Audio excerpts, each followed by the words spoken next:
Welcome back to Extra Innings with Andrew and Mason. This is going to be our sports segment. Later in this episode, we have an interview with Mandela Tobin, just committed to Duke for football. But with that being said, Mason, you can unmute yourself now because I guess we got Ironbirds with no brim. Speaking of Ironbirds, that's a baseball team. Baseball, not much happened except I just watched a video on Trevor Bauer actually saying that was a clean transition from our boy Andrew. That was clean. Trevor Bauer actually just released a video on saying how he's going to be determining free agency this year and everything like that with how money goes, the partnership with the team, partnership with his agency, media. He said he doesn't really care about media market. It can be small, big, medium. He has his own. I bet you if you looked at his media compared to every MLB team, his personal media is probably larger than any MLB teams out there. He's like the media goat of baseball. Yeah, he really is. Yeah, that's baseball. That's all I saw this past week. Baseball hasn't been. Obviously, there's a lot of prospects that have been drafted and they're looking pretty good. But we can move on to basketball. Not much in basketball, really, besides, LaMelo Ball dropping the triple-double. I had him on fantasy. He got me 65 points with that triple-double. Yeah, well, I'm playing you in fantasy this week. It's going to get heated. It's going to get kind of heated playing fantasy. We are the two top scorers. We're the two top scorers in our league, so. Well, that's because everyone else in the league auto-drafted, but it's okay. We got big scores where John Wall had a decent time scoring last week. Anthony Davis scored decent last week. We got Dennis Schroeder. Why are you changing the colors of your lights? I'm going to die. Dude, Jimmy Butler, I didn't even realize this, but Jimmy Butler scored 68 on Saturday. That's insane. Jimmy buckets. DeJounte Murray dropped 46 on Saturday. Friday, Dennis Schroeder. Dennis Schroeder was a big scorer this week. But yeah, John Wall kind of came out of nowhere. We know nobody really – obviously he's good, but nobody expected him to score big. Because he's coming off a big injury, so. Yeah, 40-couple points. And, he did pretty well. We're going to move to football, I guess. Tonight. Football. Monday night. God. Oh, yeah, Monday night. Well, tonight's Monday night as we're recording this. That is the college football championship. We're dropping it. Ohio State and Alabama. Who are you taking? Well, it's going to be a good game, but probably Ohio State if I had to make an opinion. Ohio State has too much motivation not to win this football game. I feel I feel like they've been told that they don't deserve to be in there. I was one of the guys who said I don't think they deserve to be in there. Personally, you were an Ohio State hater? Yeah, 6 wins. Yeah. I think they're motivated, like you said. They're the underdogs, so they have more motivation to win. They want to win more, and I feel like they've worked harder for it over the past few years, whereas Alabama has always kind of had an easy ride, and they're always looked at as like one of the top 3 or 4 college football teams in the nation. Yeah, but Ohio State was more underrated this year, more of an underdog this year, and I'd like to see them win over Alabama. Of course, Alabama's had a few tough losses in the past 3 or 4 years. Obviously, losing to Clemson 2 years ago.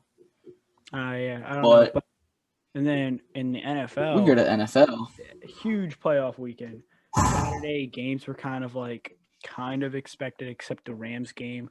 Rams really came out and just destroyed the Seahawks. The Bills slapped the Seahawks. Did their job with the Colts, but Bills, I think they need to step it up to beat the Ravens. That's for sure.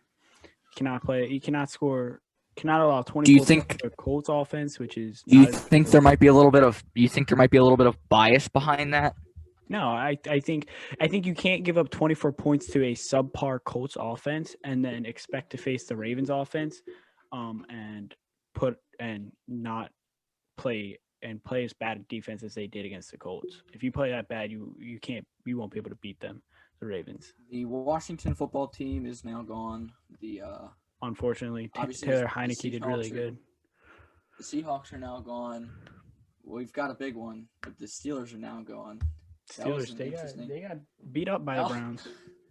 But I saw on ESPN last night, after the first quarter, the Browns were on track to win 112-0. Yeah. As Juju Smith-Schuster, what do you think he's thinking about right now at this very time, 12:46 p.m. Eastern Standard Time? What do you think is Corvettes.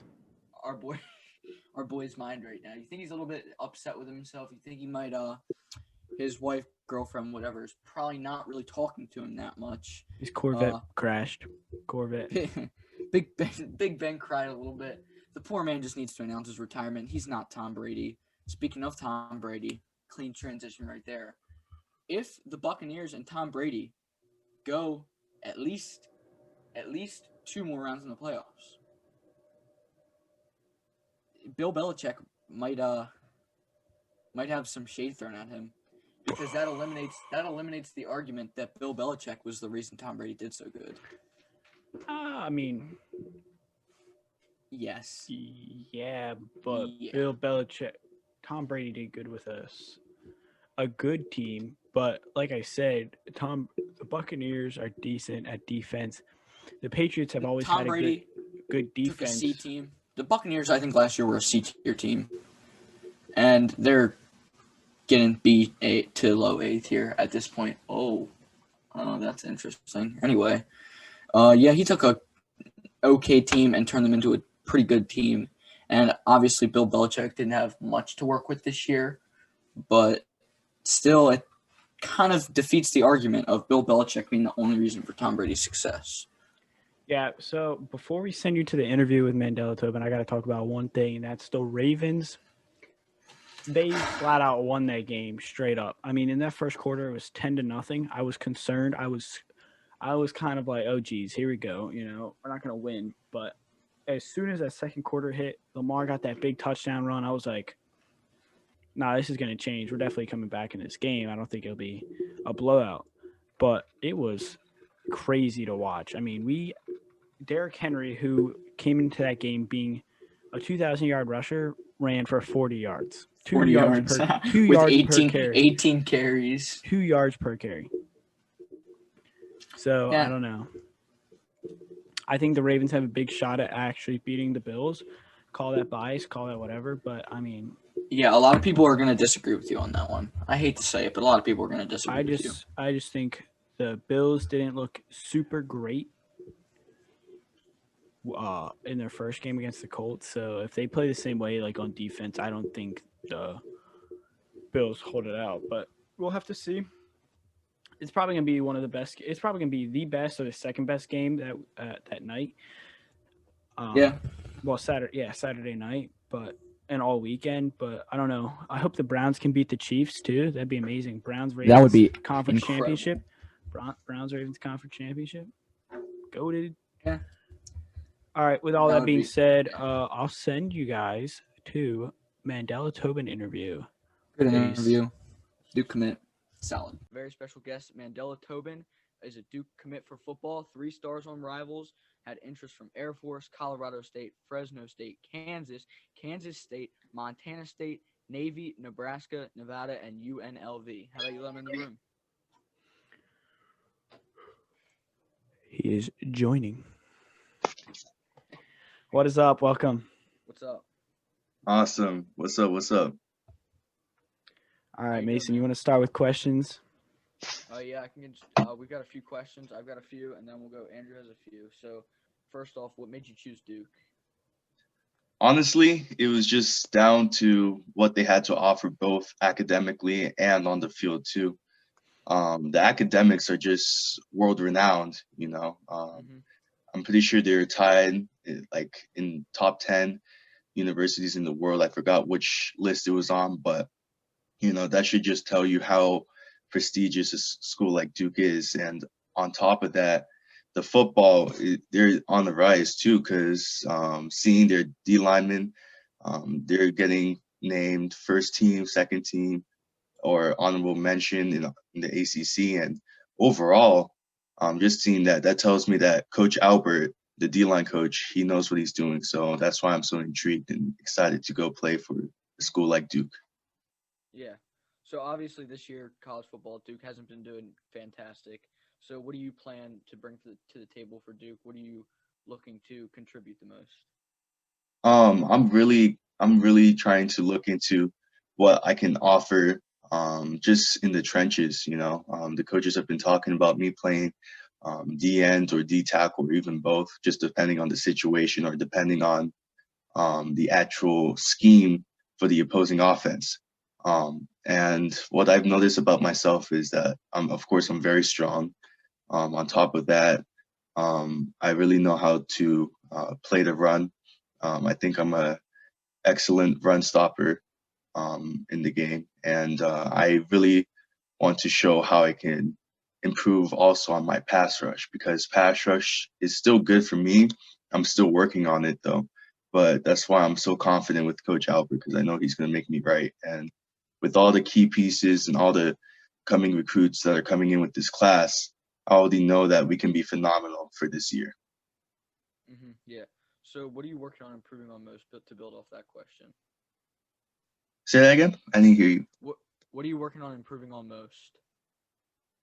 So I'm definitely just, going to the gym, weightlifting on a strict schedule, making sure my discipline is high, and also working on some footwork and D-line drills as well.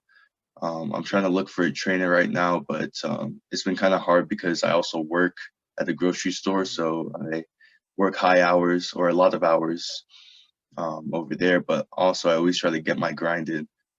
So I'm just trying to be second to none. That's the goal overall. So, what was the most difficult part of being noticed? You got a lot of interest from a lot of different good schools. So, how did you get noticed? How did you make enough noise at the high school you played at to get interest from all these good schools? So basically, it was just pretty interesting. I think just with all the schools coming in, it was definitely, life changing, but also it was very hectic because I was constantly getting phone calls and texts from various coaches, and just to keep all that up, it was like I said, interesting but hectic experience, because for me, I'm not really used to having like the spotlight on me like that. So to have all these coaches and fans, especially back when all the offers were rolling in, it was such a just a really cool experience. But also it could put a lot of pressure on you to make sure you're always doing well, which I want. But at the same time, I always got to subdue, because I don't want to, you know, have that get into my head, and it can go either one, I go down the road of getting too big headed, or two, I lose confidence and I'll be like, I can't do this anymore. So Yeah. I'm just kind of just the entire experience, I was keeping my head straight, but at the same time, I was also enjoying the ride. So all the publicity and everything was very awesome. I'm just happy to be where I am right now. So I've got one more question for you, then we'll send it over to Andrew. What are you looking for? What are you looking forward to most going into 2021? Man, I'm just looking, first and foremost, I want COVID to be gone. That's the biggest thing. I think everyone is saying that. I want COVID to be gone, because I only went to a few camps, and I was supposed to go on a bunch of college visits, and that was kind of what tipped my decision. But I'm still very confident with my decision with Duke, though. But it kind of killed half the recruiting experience that typical recruits experience in the past years. And then on top of that, it just made our lives, not just mine, like the entire world's lives, like everyone in the world is just flipped upside down, because you can't really do the things that you want to do just because of COVID.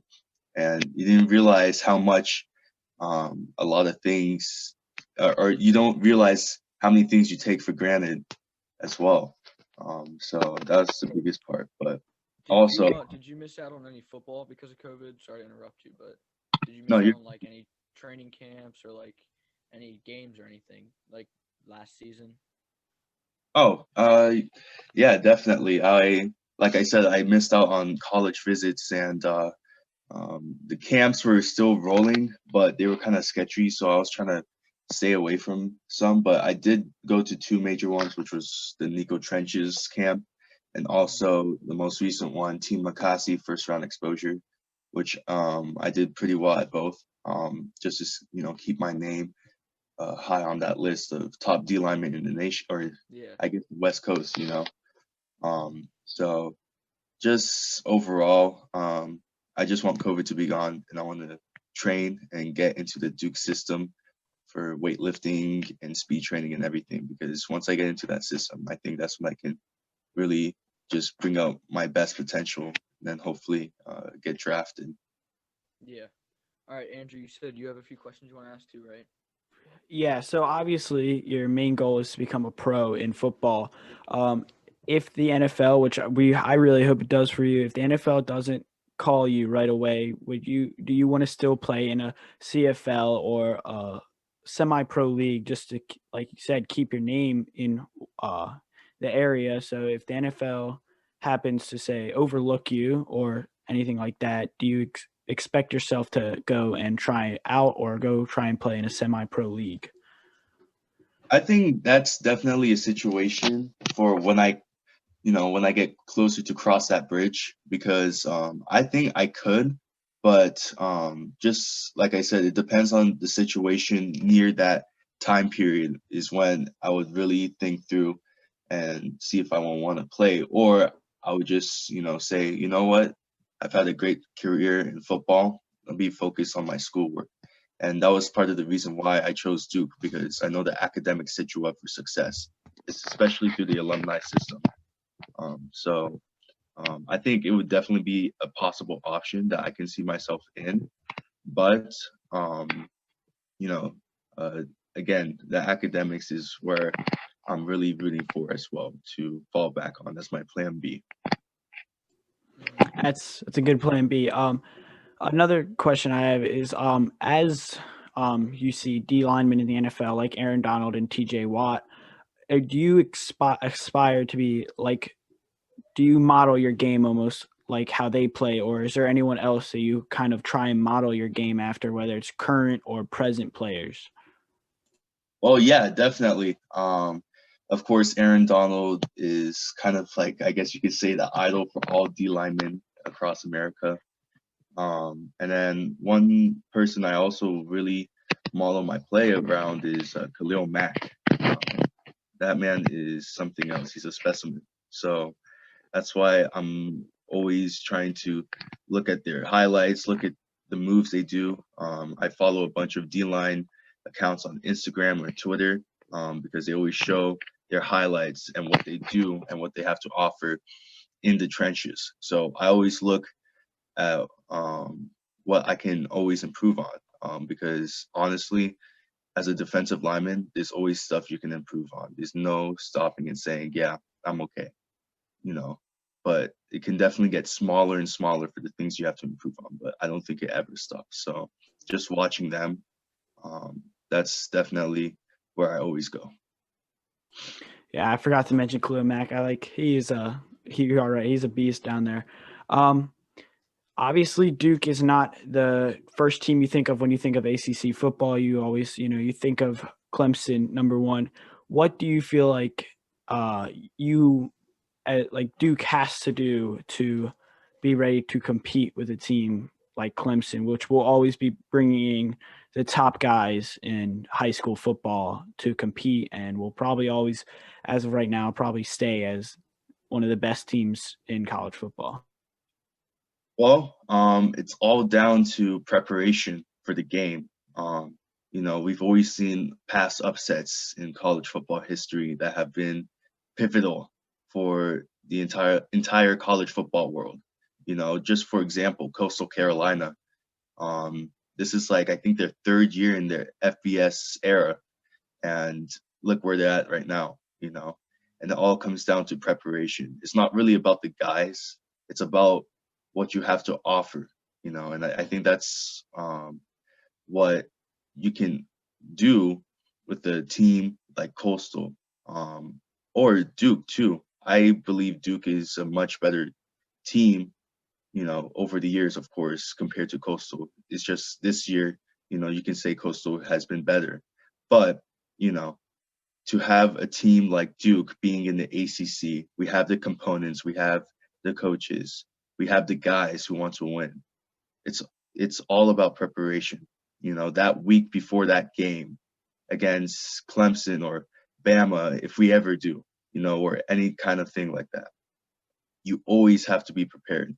You never let loose, because if you let loose, that's when they're gonna pound on you like you haven't seen in your entire life, you know. So that's the biggest thing: preparation. Never give up attitude, and work as hard as you can so you can pull off that upset. And on top of that, maybe even continue to upset them until the point where you're considered one of the best in the conference or even the nation. Okay, I got a question to build off that really Okay. quick. Sorry. I got a question to build off that. What team are you looking forward to playing the most? Maybe a rivalry you want to start, or maybe like a rivalry you want to squash, or like a team you want to beat, or a team you want to try and beat. What team are you just looking forward to playing most? Of course, my first choice would definitely be Clemson, but I know we don't play them every year. But that's definitely my first choice, and of course, like I explained already to Andrew. But the second team definitely would be North Carolina. I think that's definitely a team that we would want to play. These last couple years, they've actually been building up to where they are now, and they've been extremely good. And they also have one player by the name of Don Chapman. He's also a San Diego native, like me. So just to have two big San Diego natives at rival schools, that's going to be, phenomenal. And I think it would be a great game as long as we prepare, like I said. So that's definitely the other team that I want to beat. So my last question for you is obviously you've gotten advice from people or you've looked at the advice. What could be either the best piece of advice you've gotten or the best piece of advice you could give to someone trying to make it into a Power 5 school for their sport, whether it be football, basketball, baseball, etc.? I would definitely just say, I think the best advice I've ever gotten is to just never give up and just keep working, And I know it sounds very corny and bare bottom, but to be honest, that's what you have to do if you want to get it to a Power 5 level, like, ACC or any other conference like that. But I would say the advice I would give to anyone who wants to make it to the Power 5 level is to just keep working, don't stop, never give up, and please, please, please do not let the school you're in define who you are, because that's not how the system works. Because clearly it's worked for me, and if you have what it takes, and if you stay true to the system and to the grind, then you can also shine wherever you are. It doesn't matter which school you go to, So I would definitely say that as well. But like I said, keep grinding and do not give up. That's all. All right, well, coming on the podcast, man. Yeah, thank you. That was our last questions. Just want to say thank you again, and sorry for all the inconvenience earlier. Oh, no problem. In fact, it was all on me. That what happened on Monday. I should have not let that happen. I don't know how it happened. No, you're good, man. You're good. Yeah, you're good.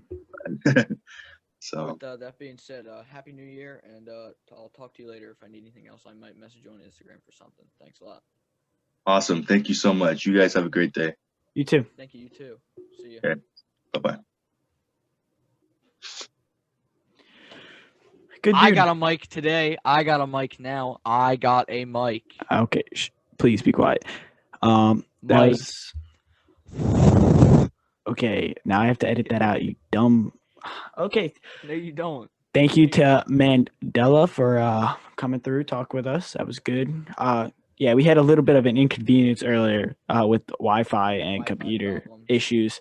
So that's why we said sorry to him. But with that being said, thanks for Thank you support. for all the Obviously, support. subscribe, like, share if you can, comment. And yeah, see you.